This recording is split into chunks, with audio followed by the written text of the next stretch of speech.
trolley number 10 was built for the Shelburne Falls and Coleraine Street Railway. The Shelburne Falls and Coleraine Street Railway ran from here, Shelburne Falls, across the Bridge of Flowers, what's now the Bridge of Flowers, and up along the North River to Coleraine, where it served a bunch of mills. This trolley was built in 1896 by Wasson Manufacturing Company in Springfield, Massachusetts. It's a one-of-a-kind trolley built specifically for this line.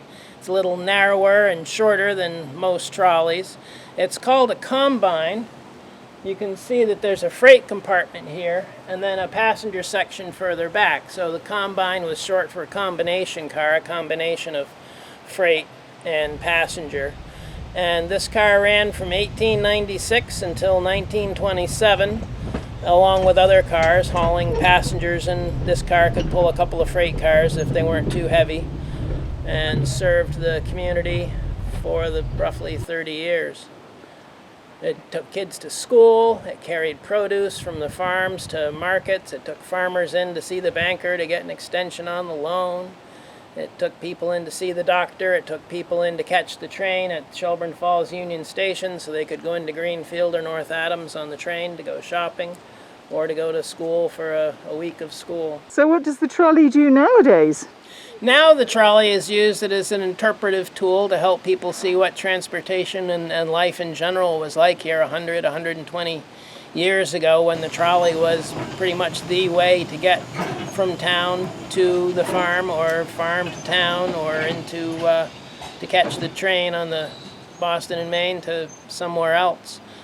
Kids would ride the trolley back then to go to school, and now they can come and see what it would be like to ride the trolley as part of a school field trip.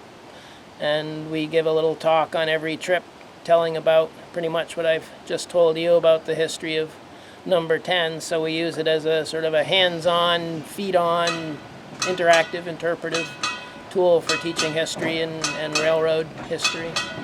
Wonderful. And how long has the museum been open for? Well, the museum was formed in 1992. We started operations in 1999, the very end of 1999.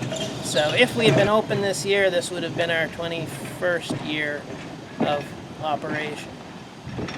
But she keeps you busy. What kind of maintenance work do you get involved in over the weekends? Well, we obviously want to make sure that the brakes are working the way they're supposed to, and because finding new parts for the trolley is very hard to do. We like to make sure that our motors are in good shape and our bearings are properly lubricated, and try to keep the paint up to date. We keep her undercover in a steel car barn, but we want the paint to be good so that she's protected when she's out on a rainy day.